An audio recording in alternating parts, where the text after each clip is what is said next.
सुनो प्रिया, तुम्हें बताना ही भूल गया था। आज पापा से मेरी फ़ोन पे बात हुई थी। थोड़ी देर में पापा घर पहुंच जाएंगे। तुम प्लीज़ उनके लिए खाना बना देना, और हाँ, रूम भी सेट करवा देना, क्योंकि अब वो हमारे साथ परमानेंट रहने वाले हैं। ये तुम क्या कह रहे हो? पापा यहाँ क्यों आएंगे? मुझसे किसी का काम नहीं होता। वो यहाँ नहीं रह सकते। उन्हें आज के आज यहाँ से जाने को कह देना। प्रिया, मैंने कहा ना, अब वो यहीं रहेंगे। ठीक है, तो या तो वो रहेंगे या फिर मैं। प्रिया प्लीज़ समझो ना, आखिर इस उम्र में पापा कहाँ जाएंगे? हमें तो उनका सहारा है। मुझे कुछ नहीं पता। मैं ये घर छोड़ के जा रही हूँ। जब तुम उन्हें वापस भेज दोगे तो मैं आ जाऊंगी।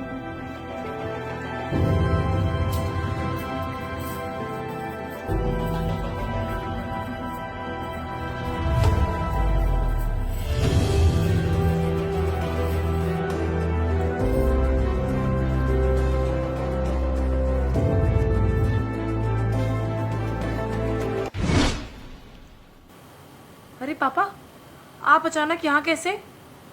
बेटा, मेरी तो सुबह दामाद जी से बात हुई थी। क्या बताया नहीं उन्होंने तुम्हें? मुझे तुम्हारे भैया भाभी ने घर से निकाल दिया।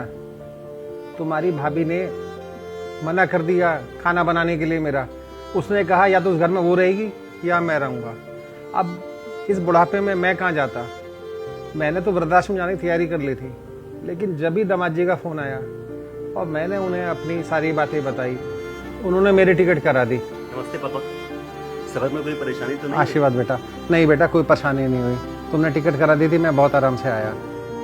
प्रिया, मैं तो वृद्धाश्रम जा रहा था, लेकिन शरद जी ने कहा कि अब आप अपने बच्चों के पास ही रहोगे, इसलिए मैं यहाँ आ गया। सच में प्रिया, मैं तो धन्य हो गया ऐसा दामाद पाकर। मेरे अपने बेटे ने मुझे घर से निकाल दिया, लेकिन मेरे दामाद ने मुझे सहारा दिया। प्रिया बेटा, आपको तो कोई परेशानी नहीं है मेरे यहाँ रहने से? कैसी बात कर रहे हैं पापा आप? मुझे भला क्या परेशानी होगी? आइए, मैं आपको आपका कमरा दिखा देती हूँ। आप फ्रेश हो जाइए, फिर मैं खाना लगा देती हूँ। चलिए।